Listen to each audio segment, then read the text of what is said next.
Hello, আসসালামু আলাইকুম। Happy Canada day. সবাইকে কানাডা ডে অনেক অনেক শুভেচ্ছা, অনেক অনেক শুভেচ্ছা। কানাডা ডে হচ্ছে মানে যেটাকে বলতে পারেন কানাডার আজকে মানে ভিক্টোরি ডের মতো কানাডা ডে। তো সবার ছুটি এখানে, সবাই সবার ফ্রেন্ডস আর ফ্যামিলি নিয়ে চলে আসছে এখানে ঘুরতে বেড়াতে। সবাই খুব মজা করছে। তো আমিও ভাবলাম এখানে যেহেতু ফায়ারওয়ার্কস হবে, মানে যেটাকে আমরা আতশবাজি বলি, সেটা হবে। সেটা দেখার জন্য ওয়েট করতেছি। অবশ্যই সন্ধ্যা পর্যন্ত ওয়েট করতে হবে আমাদের সবাইকে।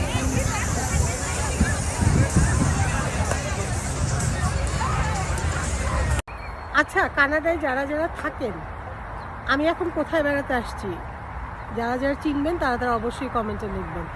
দেখি এই জায়গাটা আপনারা ঘুরছেন কিনা।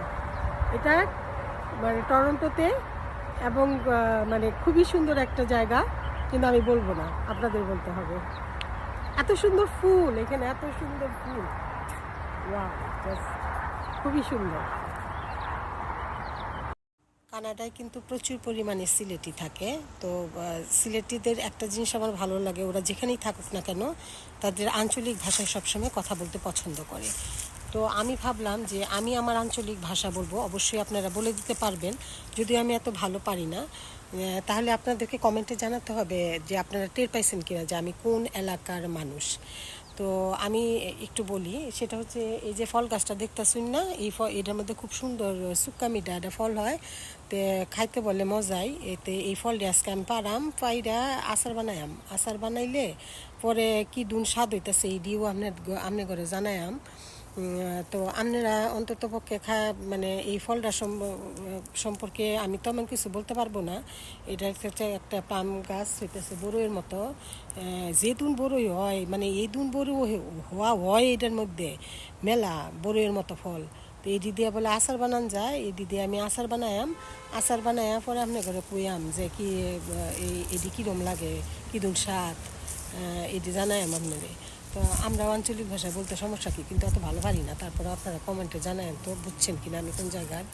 মনে হয় ভালো পারি নাই। সকাল, হ্যাপি সানডে মনে হয়।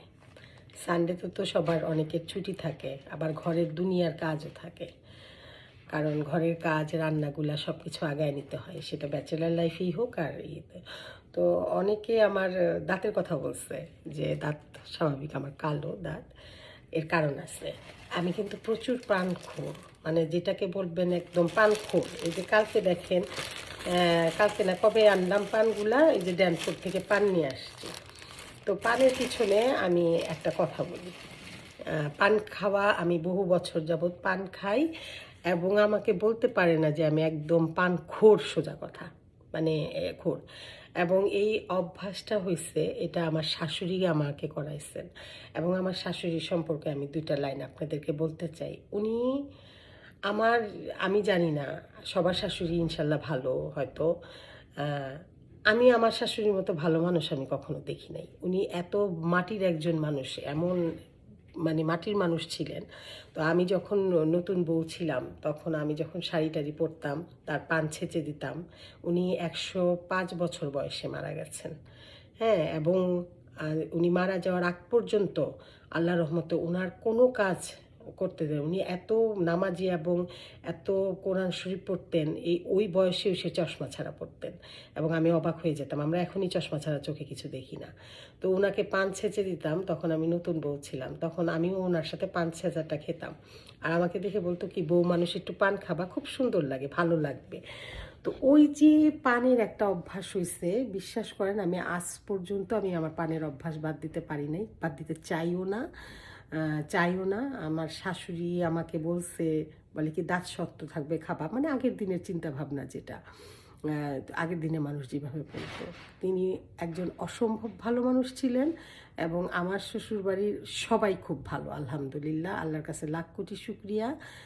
তারা আমাকে, আমার দেবররা কিন্তু আমার চেয়ে বয়সে অনেক বড়, কিন্তু আমাকে এত শ্রদ্ধা করে কথা বলে।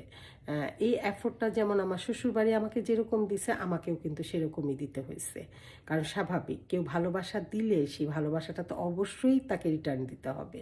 তো আমি বাড়ির বউ হিসেবে, আমরা 7টা বাড়ির বউ, অথচ আমাদের জীবনে কোনো দিন 7 যার মধ্যে বলতে পারবো না আমাদের মধ্যে জীবনে কোনো দিন কোনো ঝগড়া হয়েছে। আর আমার শাশুড়ি বলে গেছেন যে সবসময় মিলেমিশে থাকবা, আমার পরে তোমরাই তো এই বাড়ির সবাই। তো আলহামদুলিল্লাহ, আল্লাহর কাছে লাখ কোটি শুক্রিয়া, এত ভালো শ্বশুরবাড়ি এবং এত ভালো একজন শাশুড়ি পেয়েছিলাম আমি। তো আমি পান খাই, এবং এটা লুকানোর কিছু নাই। আর আমি টিকটক করি আমার শখে করি, আমার ভালো লাগে টিকটক করতে, কেন জানি আমার ভালো লাগে। এখন কি বলবো বলেন, কিন্তু এখন আমার চেহারা বা আমার কোনো কিছু নিয়ে সমালোচনা করতেই পারে মানুষ, এটা নিয়েও আমি কিছু মনে করি না। কারণ কানাডাতে আমার মেয়েও অনেক বড় হয়ে গেছে, আমার মেয়ে অনেক বড় হয়ে গেছে। আমার মেয়ে টিডি ব্যাংকে জব করে, বেশ ভালো একটা পজিশনে জব করে। তো আলহামদুলিল্লাহ, আল্লাহ সব কিছু ভালোভাবে দিয়ে আল্লাহ বাঁচায় রাখছে, এটাই তো আলহামদুলিল্লাহ। তো পান হচ্ছে, আমি পানখোর, এবং পান হচ্ছে আমার শাশুড়ি আমাকে খাওয়ানো শিখাইছে। সবাই আমার শাশুড়ির জন্য দোয়া করবেন, উনি আসলেই একজন ভালো মানুষ ছিলেন।